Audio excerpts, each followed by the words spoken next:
জান্নাতি মৃত্যুর 12টি লক্ষণ নিয়ে আলোচনা করব। সুতরাং পুরো ভিডিওটি দেখার অনুরোধ করছি। 1. মৃত্যুর সময় কালিমা পাঠ করতে পারা। নবীজি সাল্লাল্লাহু আলাইহি ওয়াসাল্লাম বলেছেন, যে ব্যক্তির সর্বশেষ কথা হবে লা ইলাহা ইল্লাল্লাহু, তিনি জান্নাতে প্রবেশ করবেন। সুনানে আবু দাউদ 3116। 2. মৃত্যুর সময় কপালে ঘাম বের হওয়া। বুরাইদা বিন হাছির রাদিয়াল্লাহু আনহু হতে বর্ণিত, তিনি বলেন, আমি নবী সাল্লাল্লাহু আলাইহি ওয়াসাল্লামকে বলতে শুনেছি, মুমিন কপালে ঘাম নিয়ে মৃত্যুবরণ করে।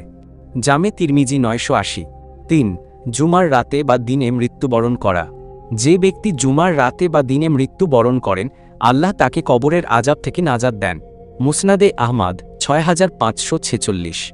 4. আল্লাহর রাস্তায় যুদ্ধরত অবস্থায় মৃত্যুবরণ করা। যে ব্যক্তি আল্লাহর রাহে নিহত হয় সে শহীদ। সহি মুসলিম 1915। 5. প্লেগ রোগে মৃত্যুবরণ করা। প্লেগ রোগে মৃত্যু প্রত্যেক ঈমানদারের জন্য শাহাদাত। বুখারী 2830, মুসলিম 1916। 6. যে কোনো পেটের পীড়াতে মৃত্যুবরণ করা। যে ব্যক্তি পেটের পীড়াতে মৃত্যুবরণ করবে সে শহীদ। সহি মুসলিম 1915। 7. কোনো কিছু ধসে পড়ে বা পানিতে ডুবে মৃত্যুবরণ করা। সহি বুখারী 2829। 8. গর্ভবতী অবস্থায় নারীর মৃত্যু। যে নারী পেটে বাচ্চা নিয়ে মারা যায় সে শহীদ। আবু দাউদ 3111।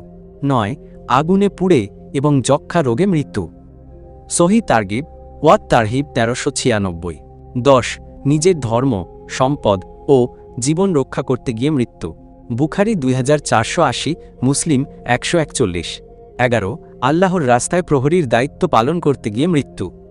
নবী সাল্লাল্লাহু আলাইহি ওয়াসাল্লাম বলেছেন, একদিন এক রাত পাহারা দেওয়া 1 মাস দিনে রোজা রাখা এবং রাতে নামাজ পড়ার চেয়ে উত্তম। আর যদি পাহারারত অবস্থায় সে ব্যক্তি মারা যায়, তাহলে তার জীবদ্দশায় সে যে আমলগুলো করত এগুলোর সওয়াব চলমান থাকবে এবং সে